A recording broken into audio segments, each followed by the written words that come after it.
I've never been the kind of woman who asked for help. I've always prided myself on independence, fixing what's broken, lifting what's heavy, handling things on my own. But that Saturday afternoon was different. The pain in my back from rearranging the guest room had gotten unbearable.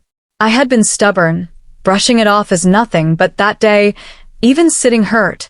Mark, my husband, was away on a business trip, and it was just me and his 21-year-old son Brandon at home. Brandon had been staying with us to help Mark with family matters while taking his college courses online.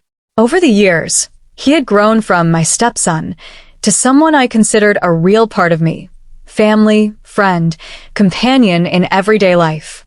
I sat on the edge of the couch, groaning quietly as I rubbed the base of my spine. Brandon walked in, barefoot, in sweatpants, sipping from a water bottle. He noticed immediately. "You okay, Claire?" he asked.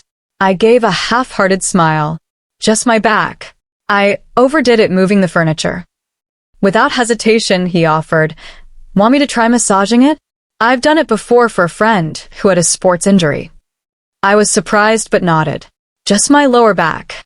Lying face down on the couch, I felt the light pressure of his fingers over my shirt. To my surprise, he was gentle, precise. He found the sore spots and eased the tension with steady, caring pressure. For the first time in days, I felt like I could breathe without wincing. "You should have asked me for help," he said while kneading a tight knot. "I didn't want to bother you," I replied. His voice softened. "Claire, you're never a bother. I hope you know that." That moment caught me off guard.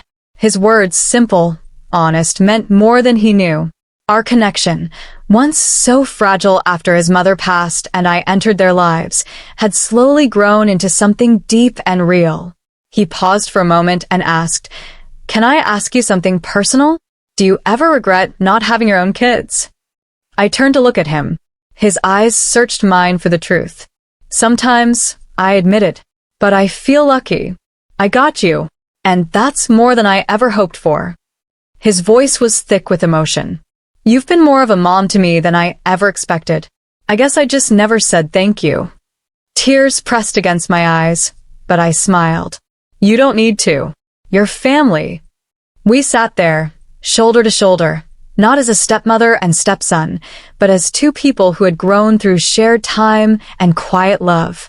Later, we laughed over reheated lasagna and talked about his future in digital media.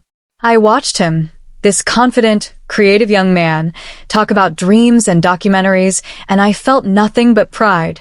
When Mark called that night, we updated him on groceries and Brandon's massage therapy. After the call, Brandon turned to me and said, "Thanks again for today. For everything." I squeezed his hand gently. "You're welcome. Always." As I lay in bed with a heat pack on my back, I realized that healing isn't always about pain relief. Sometimes it's about letting someone in, trusting them, connecting with them. What started as a massage turned into something much greater, a reminder that love, even the quiet kind, changes everything.